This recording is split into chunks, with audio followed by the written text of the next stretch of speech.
शुरू करते हैं।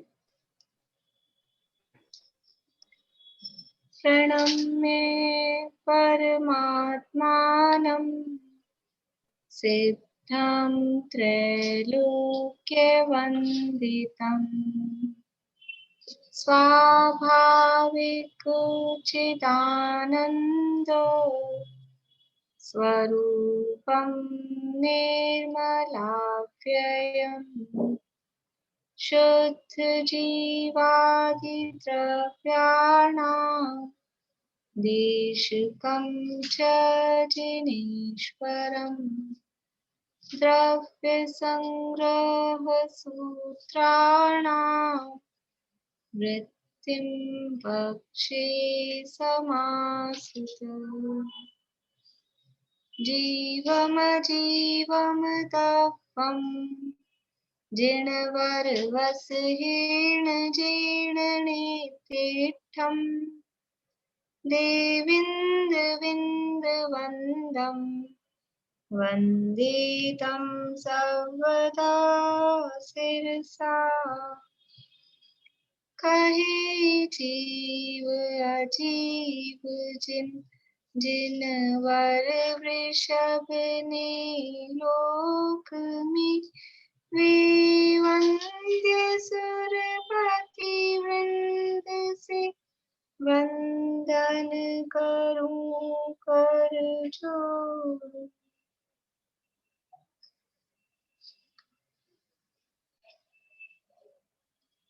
ये 39वीं गाथा अपन बोलेंगे। विनीता जी कुछ पूछना आपको? मुझे गाथा बोलने का मन था जी। हाँ, यदि सुनना तो आपको। हाँ आप गाथा सुनिए। 35वीं गाथा की चर्चा अपनी चल रही थी और 35वीं गाथा में यहाँ भाव संवर के भेद बताए गए हैं। इसको ऐसे बोल सकते हैं क्या? सम्मदम सणानम, मतलब सम्मदन, मतलब द को सम्मदन सण ऐसे बोलना है। नहीं, सम्मद मतलब द का डबल द, आधा द और पूरा द एक साथ। हाँ एक साथ बोलना है। बोल सकते हैं? हाँ बोलिए। सम्मदन सणानम। हाँ ऐसे ही बोलना। यहाँ 35वीं गाथा में भाव संवर के भेद विशेष अर्थात उनके भेदों की चर्चा की है और वो गुप्ती, समिति, धर्म, अनुप्रेक्षा, परिचर्या और अनेक प्रकार का चारित्र और व्रत से शुरू किया। व्रत, समिति, गुप्ती, धम्मानुपेहा। तो व्रत की चर्चा हो गई, समिति की चर्चा हो गई, गुप्ती की चर्चा हो गई और धर्म की चर्चा चल रही है। धर्म 10 प्रकार के, उत्तम समाधि 10 धर्म, उसमें उत्तम संयम धर्म की चर्चा में यहाँ 8 प्रकार की शुद्धियों का वर्णन टीकाकार आचार्य कर रहे हैं। 8 प्रकार की शुद्धियां कौन कौन सी हैं? 8 कल जिन्होंने बोल दिया था वो नहीं, जिन्होंने कल नहीं बोला है बोली रेखा भाभी। भाव शुद्धि, काय शुद्धि, विनय शुद्धि और भिक्षा शुद्धि, प्रतिष्ठापन शुद्धि, शयनासन शुद्धि, भिक्षा वृत्ति शुद्धि, और कौन सी रह गई? तो हो गई ना। हाँ। वाक्य शुद्धि एक रह गई, ईर्यापद शुद्धि। ईर्यापद शुद्धि। ठीक है। और कल किन्होंने नहीं सुनाए थे? और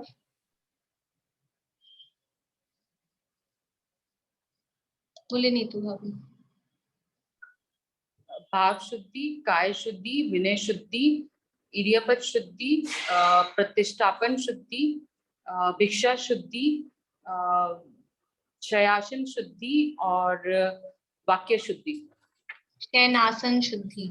शयनासन। बोली रजनी जी।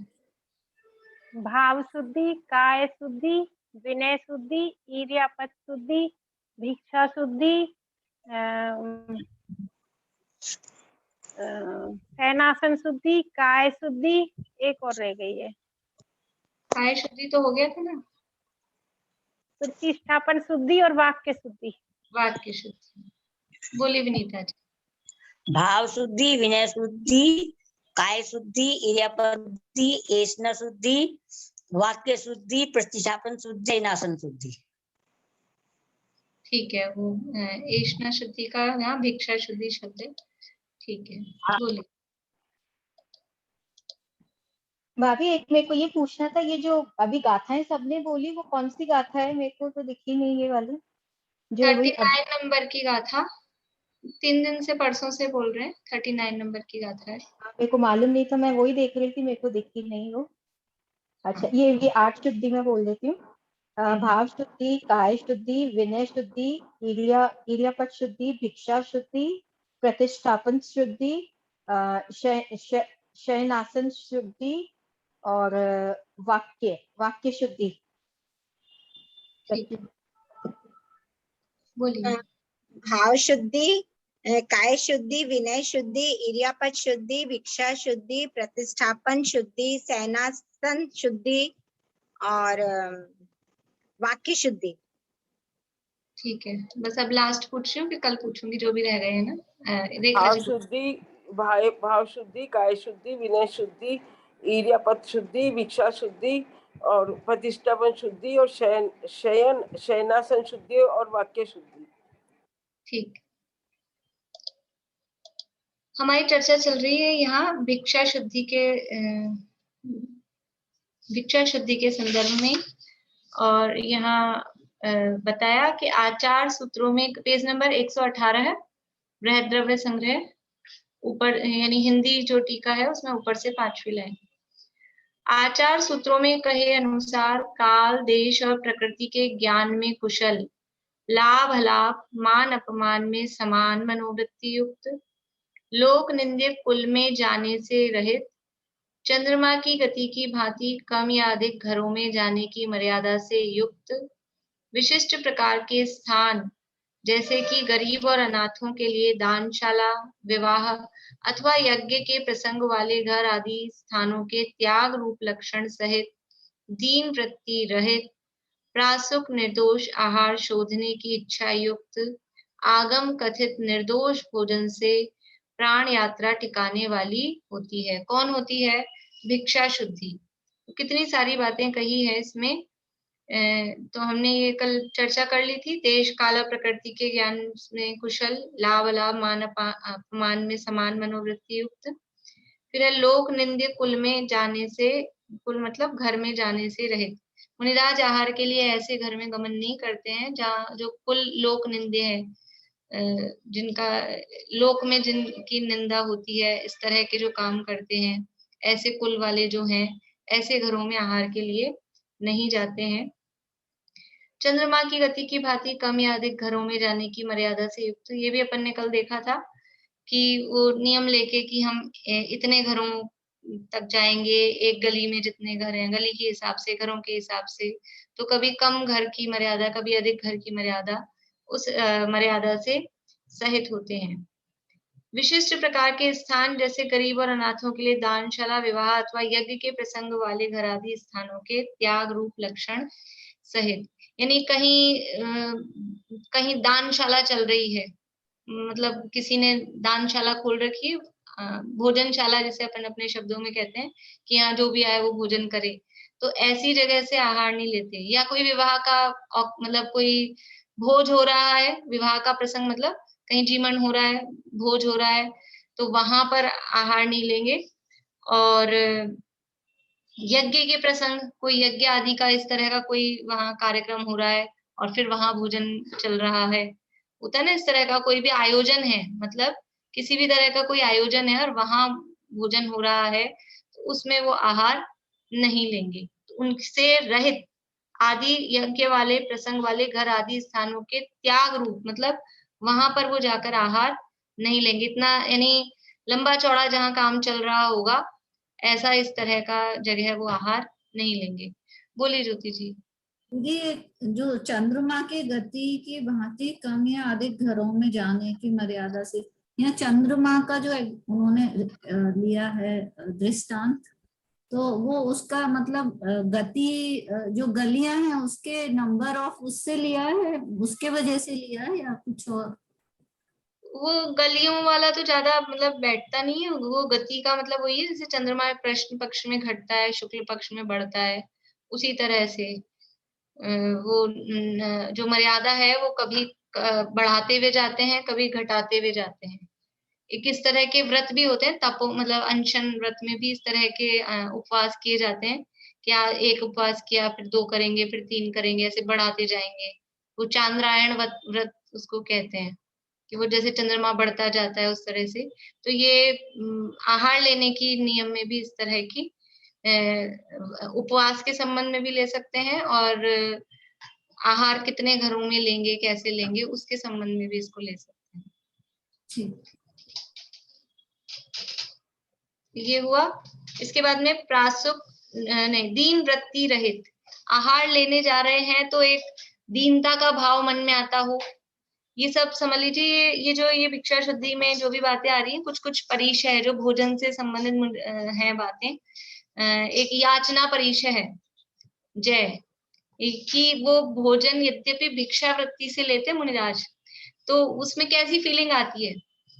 यानी मुनिराज हैं, अब कुछ लोगों को मतलब ऐसा लगता है मुनि तो बन जाएंगे और सब तो सही है, लेकिन ये जगह जगह घर घर में जाके आहार लेना, वो बड़ा मतलब ऐसा लगता है।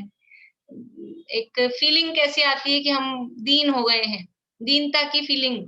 तो मुनिराज को दीनता की फीलिंग नहीं आती कि हम जगह जगह जाके हम भिक्षा के लिए निकल रहे हैं, आहार के लिए निकल रहे हैं। दीनता की वृत्ति से रहित होते हैं। गृहस्थों को उसमें दीनता का भाव आ जाता है, आ सकता है कि हम किसी के घर जाके कैसे कुछ लें, कैसे कुछ मांगे, मांगने में वो दीनता आती है। लेकिन मुनिराज मांग नहीं रहे हैं, वो केवल अपने ये शरीर की आकृति से ये शो करते हैं कि वो आहार के लिए आए हैं, लेकिन वो आहार की मांग नहीं कर रहे हैं कि कहीं से भी कुछ भी कैसा भी मिल जाए, ऐसा नहीं है। वो जो नवदा भक्ति पूर्वक उनके सम्मान पूर्वक जो उनको देता है, तभी वो आहार लेते हैं। तो यद्यपि वो आहार भिक्षा वृत्ति से ले रहे हैं, लेकिन फिर भी उसमें दीनता नहीं है, दीनता से रहित। वो याचना परिचय है कि आहार की याचना नहीं करते कि अब भी 1 महीना हो गया उपवास करे करे, अब तो शरीर बहुत शिथिल हो गया, अब तो कोई कहीं से मिल जाए, अब तो कोई दे दो, ऐसी अंदर से भावना भी नहीं आती है। बाहर से मांगने की तो बात बहुत दूर है, मन में भी इस तरह के परिणाम नहीं आते। ये दीन वृत्ति से रहित प्रासुक निर्दोष आहार शोधने की इच्छा युक्त, यानी जो प्रासुक निर्दोष जो उनके योग्य आहार है वो उनको मिला, और उसको भी शोध कर, वास्तव में जो ऐषणा समिति है उसमें मुख्य बात यही है कि तो देख शोध के आहार लेना, सीधा सीधा जो उसका अर्थ करते हैं, सरल अर्थ जो करते हैं, देख शोध के आहार लेना। 1 बार दिन में ले आहार, खड़े अलप निज पान में। तो वो अपने 1 बार लेंगे सुकुल शावक तने घर, क्या है मतलब शावक के घर, उत्तम कुल वाले शावक के घर में, और 1 बार लेंगे, खड़े होकर लेंगे, देख शोध कर लेंगे। तो वो आहार यद्यपि शावक ने बनाया है, नवदा भक्ति की है, उससे उसका विवेक समझ में आता है कि इसने पूरा यानी अलर्टनेस के साथ में, पूरा सावधानी के साथ में आहार बनाया होगा। फिर भी आहार करते समय आहार करने वाले की जिम्मेदारी है कि वो करते समय भी देख शोध कर करे, क्योंकि उड़ अभी, क्योंकि जब हम आहार करें, हम बाकी सब सामान हम ढक के कर सकते हैं, लेकिन जो चीज हमको लेनी है जस्ट अभी, वो तो खुली रहेगी ना। तो उसमें उड़ के कोई जीव आ जाए, अथवा कभी कभार यानी गृहस्थ हैं, कुछ गलती हो जाए, गलती से कुछ रह जाए, ऐसी कोई बात हो जाए, तो भी स्वयं का कर्तव्य है आहार करने वाले का कि वो देख शोध कर ले। तो प्रासुक निर्दोष आहार को शोधने की इच्छा युक्त आगम कथित निर्दोष भोजन से प्राण यात्रा टिकाने वाली होती है। आगम में जो भोजन की निर्दोषता के संबंध में जो बातें कही है, क्या बातें कही है, 46 दोष बिना, 46 दोषों से रहित हो, 32 अंतराय से रहित हो, और जैसे जैसे जो भक्ष्य जिस प्रकार के पदार्थ आगम में कहे गए हैं, वो अभक्ष्य के त्याग रूप खाने योग्य जो भक्ष्य हैं, उन सहित ऐसा जो निर्दोष भोजन है, उससे अपने प्राण यात्रा टिकाने वाली, प्राण यात्रा टिकाने वाली मतलब बोले नहीं शांति, एक मिनट, हाँ बोलिए। ये 32 अंतराय कौन से होते हैं? अभी Actually ऐसे कभी सुने नहीं। पूरे तो याद नहीं, नहीं ये जो मुनिराजों के आचरण के शास्त्र हैं, मूलाचार वगैरह, उनमें दिए हैं, देख के बता पाऊंगी, पर एक आध दो तो जैसे अपन जानते हैं, बाल आ जाए, कोई रोने लग जाए, बर्तन बज जाए, इस तरह की जो चीजें, कौवे की आवाज, मतलब कुछ अशुभ आवाजें हैं वो आ जाए, इस तरह के कुछ होते हैं। पूरे 32 तो भी मुझे याद नहीं है, पर इस तरह के ही वो अंतराय होते हैं। अग्नि जल जाए, यानी ऐसा नहीं होता है कि मुनिराज को गरम गरम अभी गैस जला के गरम गरम उतार के खिला रहे हैं, वो अग्नि भी अंतराय में आती है, अग्नि नहीं जली हुई होती है, वहां सब बंद होता है, चूल्हा चौका जो भी है, गैस। तो ये अंतराय के अंतर्गत आते हैं, और मैं देख के बता दूंगी बाद में आपको। 46 दोष भी इसी तरह के होते हैं, 16 उद्गम दोष हैं, 16 करके उसमें है, बनाने वाले के आश्रित हैं, लेने वाले के आश्रित हैं, इस तरह से 46 दोष भी अलग अलग तरह से होते हैं।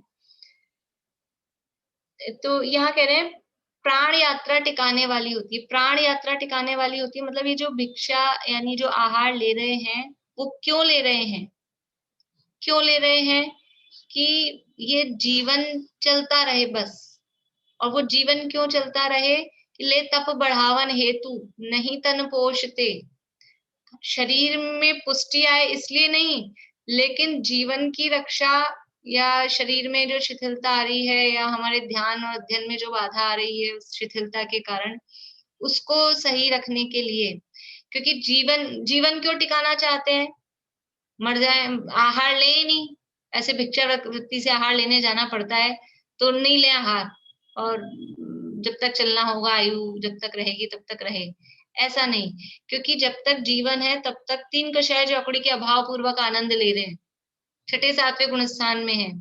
और यदि जीवन पूरा हो गया ऐसे जबरदस्ती, मतलब जबरदस्ती है ना, आहार नहीं लिया और हम तो मर जाएंगे लेकिन भिक्षा कर लेके आहार नहीं लेंगे, ऐसी जो वृत्ति है, यदि दीनता आ रही है, तो क्या होगा, मर के मान लीजिए देवगति में भी चले गए, तो देवगति में कौन सी क्लास में पहुंचेंगे, कौन से गुणस्थान में पहुंचेंगे, जो 4था गुणस्थान हो जाएगा।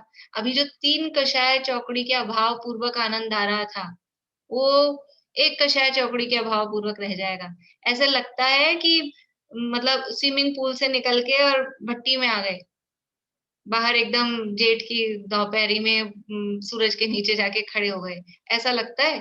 3 कषाय चौकड़ी के अभाव पूर्वक आनंद कहाँ, इतना प्रचुर, और फिर कहाँ वो 1 कषाय चौकड़ी वाला रह गया, उसके अभाव पूर्वक रह गया है। इसलिए जब तक जीवन चलता है यथा योग्य विधि से, जो विधि शास्त्रों में कही गई है, तब तक ऐसा नहीं है, जीवन को यानी जीने की इच्छा भी नहीं है तो मरने की इच्छा भी नहीं है। तो जो यथार्थ विधि है, उस यथार्थ विधि पूर्वक जब तक जीवन चलता है तब तक जीवन चलाते हैं, लेकिन अपने शरीर के पोषण के लिए आहार नहीं लेते। मैं आज यहाँ से नहीं पढ़ना चाह रही हूँ, क्योंकि यही सब बातें अपन ने जो चर्चा की ना, उसी को डिटेल में दिया है। थोड़ा सा मैं बाकी इसमें फिर मुनीश्वरों की भिक्षा वृत्ति 5 प्रकार की होती है, वो अपन ने पहले चर्चा की भी है, मैं अभी आपको पॉइंट्स बता दूंगी तो याद आ जाएगा, इसमें से नहीं पढ़ के वैसे अपन चर्चा कर लेंगे। बाकी सारी बातें अपन ने करीब करीब कर ही ली है।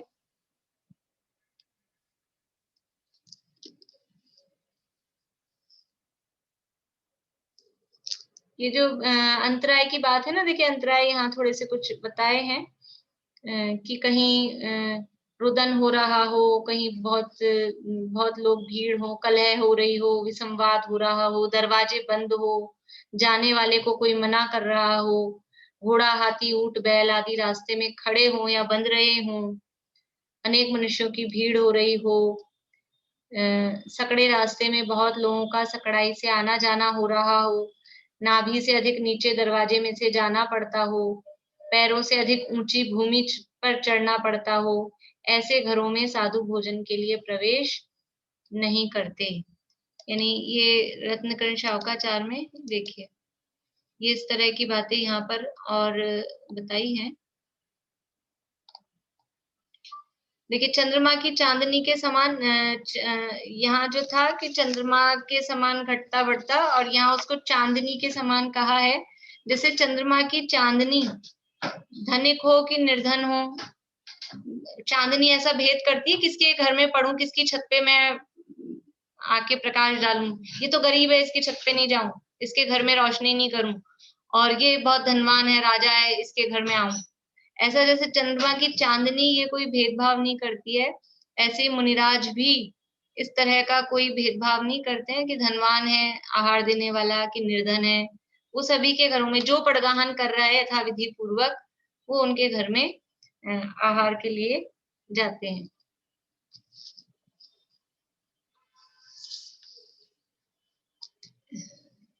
बाकी सब वही बातें हैं। इसमें से और विशेष आप लोगों को जानना तो इसमें से पढ़ लीजिएगा, काफी डिटेल में है। अब ये 5 प्रकार की मुनीश्वरों की भिक्षावृत्ति 5 प्रकार की होती है। याद है किसी को? अपन ने पहले मोक्षा प्रकाशक में भी चर्चा की है, और भी पहले कई बार अपन ने कई प्रसंगों में चर्चा की है। मुनीश्वर मुनिराज छेडाला में भी की थी। 5 प्रकार से भिक्षा, 5 कारणों से भिक्षा लेते हैं, या जो भिक्षा का उद्देश्य है वो 5 प्रकार का है। बोलिए निशा आंटी, अनम्यूट नहीं हुआ। गोचरी वृत्ति, अक्षमरक्षण वृत्ति, भ्रमर के समान, उद्राग्नि और क्षुधा प्रशमन, क्या उद्राग्नि प्रशमन, उद्राग्नि प्रशमन, एक और रह गई ना, गर्त पूरण, गर्त पूरण। ठीक है।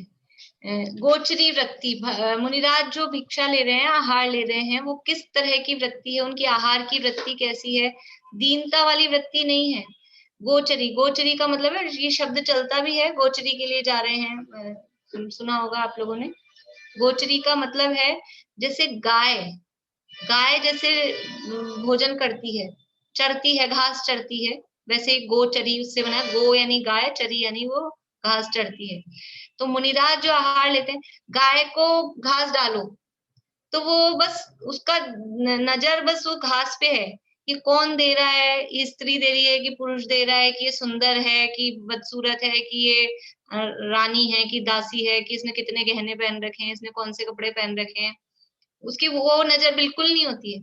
बस वो अपने उसको अपना घास चरना है, उसका उपयोग केवल उसमें होता है। तो ऐसे ही मुनिराज को आहार कौन दे रहा है, ये स्त्री है कि पुरुष है, सुंदर है कि बदसूरत है, धनवान है कि निर्धन है, ऐसा कुछ वो उस दातार पर नजर नहीं डालते हैं। केवल उनको आहार यदि यथाविधि पूर्वक जो शास्त्रों में बताया गया है, प्रासुक निर्दोष आहार है, अपने आहार लिया और बस जाना, उसके बारे में इंक्वायरी करना, डिटेल जानना, ये कौन है, क्या है, इसका नाम क्या है, इसका पीहर कहाँ है, इसका ससुराल कहाँ है, वो कोई इंक्वायरी उनको नहीं होती है, ना करते हैं। तो वो वृत्ति कहलाती है गोचरी वृत्ति। इसके बाद में है अक्षम रक्षण।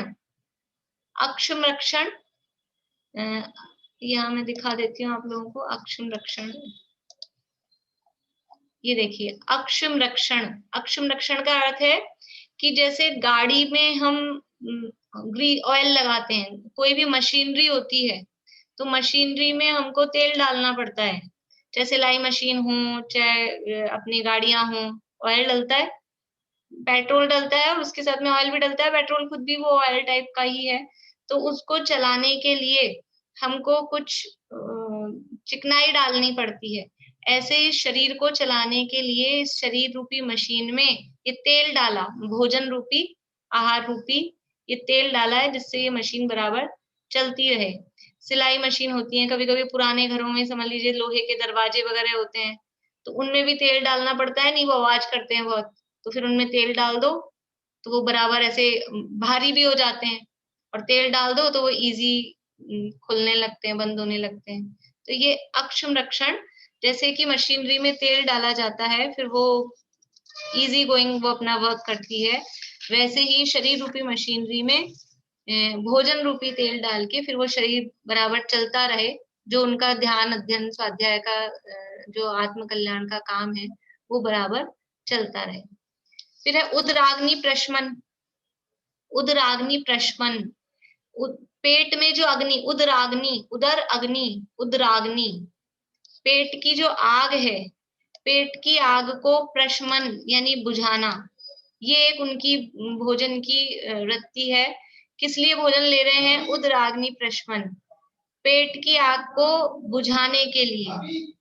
पेट की आग को बुझाने के लिए ये आहार लेते हैं। जैसे कि जो हमारे घर में आग लग जाए, किसी गृहस्थ के घर में आग लग जाए तो क्या करते हैं? आपको बुझाना है।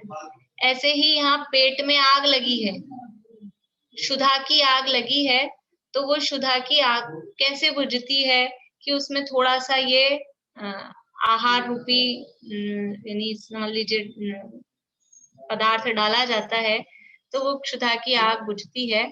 इसलिए उदराग्नि प्रशमन रूप उनकी भिक्षा वृत्ति होती है। इसके बाद में है भ्रमर वृत्ति। जैसे भंवरा, भ्रमर वृत्ति, जैसे कि भंवरा होता है वो फूलों से रस चूसता है, फूलों से रस चूसता है, लेकिन फूल को कोई पीड़ा नहीं पहुंचाता, फूल को कोई कष्ट नहीं पहुंचाता, वो उससे रस चूस लेता है, लेकिन फूल को कुछ बिगड़ता नहीं है। ऐसे ही मुनिराज शावक के घर जाके आहार लेते हैं, लेकिन ऐसा नहीं कि वो शावक का खून चूस लें, यानी शावक को कोई तकलीफ नहीं हो, इस तरह से वो आहार लेते हैं। जैसे भंवरा फूल में से रस ले लेता है, फूल को कोई कष्ट नहीं होता, उसको पता भी नहीं चलता, ऐसे ही शावक के घर जाके मुनिराज आहार लेते हैं, उस शावक को कुछ कष्ट नहीं होता। ऐसा नहीं कि देखिए मुनिराज के आहार वृत्ति में ऐसा होता है, यदि किसी साधारण व्यक्ति के घर में गए हैं, इतना तो उनको दिखता है, घर में प्रवेश करने के बाद में थोड़ा सा स्टैंडर्ड का पता लग जाता है, ये झोपड़ी है कि महल है, किस तरह का घर है, तो वो कैसा व्यक्ति होगा, कितना धनी है कि साधारण व्यक्ति है, निर्धन है, ऐसा आइडिया लग जाता है। अभी किसी की झोपड़ी में आहार के लिए गए और वो समझ लीजिए अभी कोई महंगे, मतलब अभी जिस फ्रूट का सीजन नहीं है और बहुत महंगा फ्रूट मिलता है, और ऐसे फल या ऐसे फल का रस या बादाम का हलवा या कुछ भी ऐसी मतलब जो समझ लीजिए महंगी कॉस्टली चीजें हैं, इस तरह का आहार वो करा रहा है, तो वो नहीं लेंगे, क्योंकि वो उसकी स्थिति से उनको समझ में आ रहा है कि ये खुद के लिए रोज ऐसे बना के नहीं खाता होगा, क्योंकि इसकी स्थिति दिख रही है ऐसी, और इसने ये बनाया है तो स्पेशली आइडिया होगा इसको कि मुनिराज आने वाले हैं कि आ सकते हैं, तो स्पेशली यदि मेरे लिए बनाया है तो वो उद्दिष्ट आहार हो गया, इसलिए वो ऐसा नहीं लेंगे। और किसी राजा के महल में पड़गान हो गया और वहां मिल रही है वही चीज, तो ले लेंगे, मतलब उसमें भक्ष्य भक्ष्य का दोष नहीं है, लेकिन वो कौन दे रहा है, तो वो जो उनकी वृत्ति है आहार की, वो भ्रमर के समान है कि किसी श्रावक को कष्ट भी नहीं हो। मुनिराज आ रहे हैं तो पहले से ही यदि कोई इस तरह का हो तो खैर मुनिराज का स्वरूप ही नहीं है, पहले से कुछ कह दें, अथवा खाली मुनिराज के उद्देश्य से इस तरह की कुछ बनाया जाए जिससे उसको कष्ट होता हो।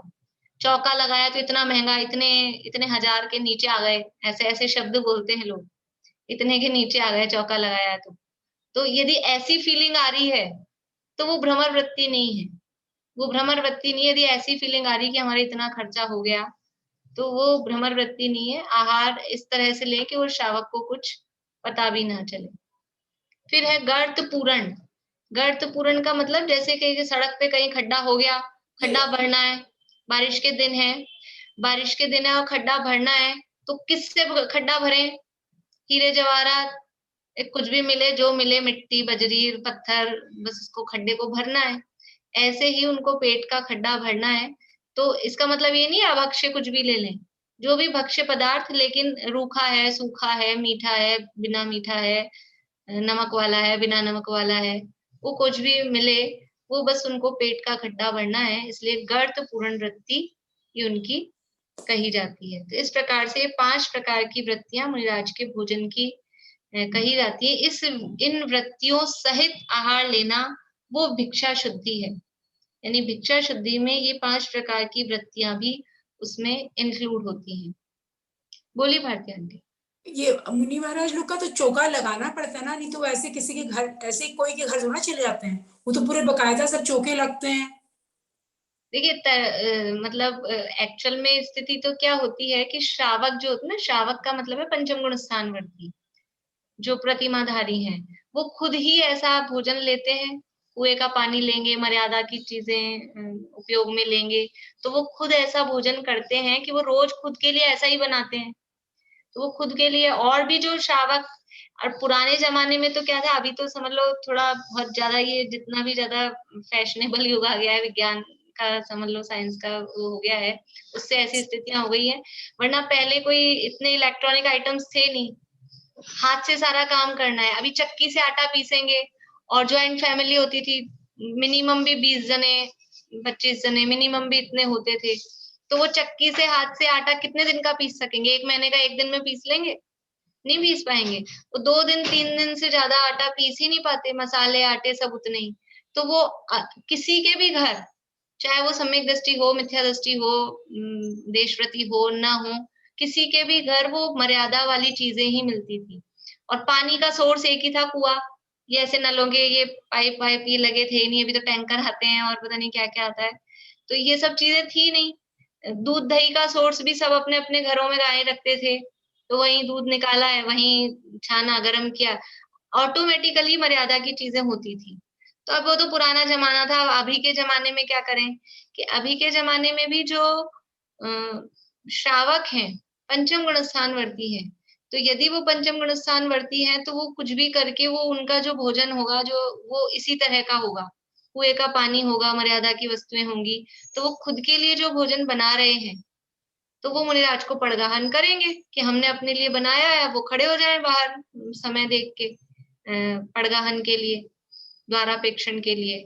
तो फिर मुनिराज का उद्दिष्ट आहार नहीं होता है। लेकिन अब क्या है कि खुद तो सब खाते हैं, होटल का भी खाते हैं, बाजार का भी खाते हैं, मर्यादा का पता ही नहीं है, लेकिन मुनिराज को हमको कराना है, तो वो चौके लगाने पड़ते हैं। तो फिर वो चौके लगते हैं, लेकिन वास्तव में चौके लगाने नहीं पड़ते हैं। जो हम अपने लिए, क्योंकि मुनिराज का आहार क्या होता है कि जो हम खुद अपने लिए बनाए, अतिथि समविभाग हमने अपने लिए बनाया, उसमें से वो मुनिराज अतिथि, अतिथि कौन होते हैं?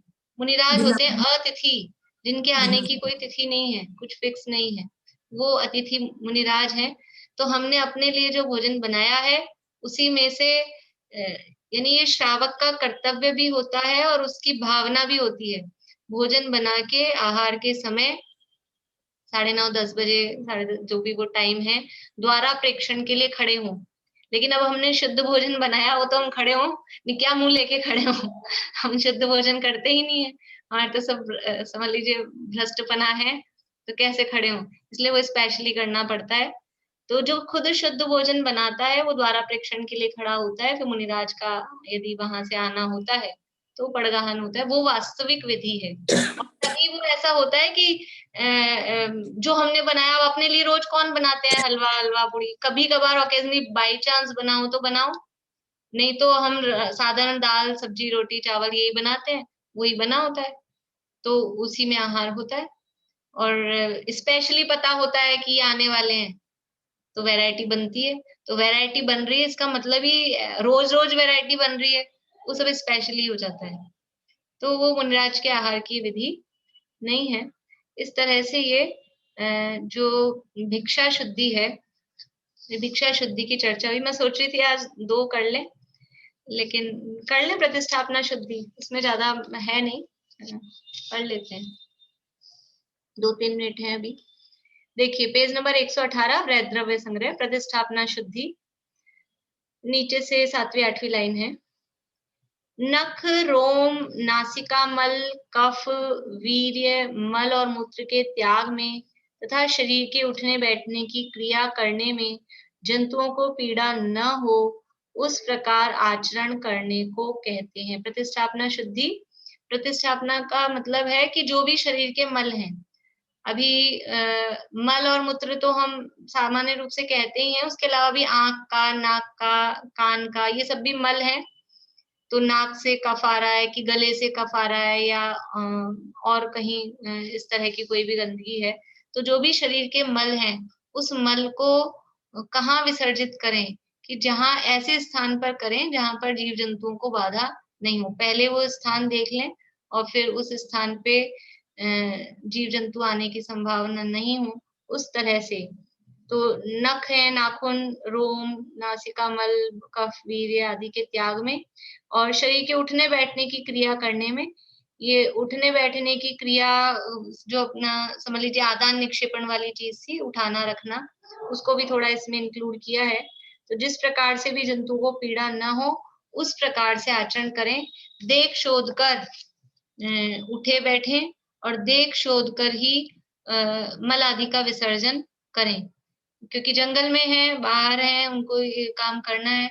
और यहाँ जो घरों में जो हमारे बने होते हैं वो तो सब हिंसा के, क्योंकि वहां निरंतर वो पानी भरा रहता है, तो वो निरंतर वो पानी भरा रहता है जो अपने टॉयलेट्स वगैरह होते हैं, तो वहां तो जीव उत्पत्ति होती ही होती है।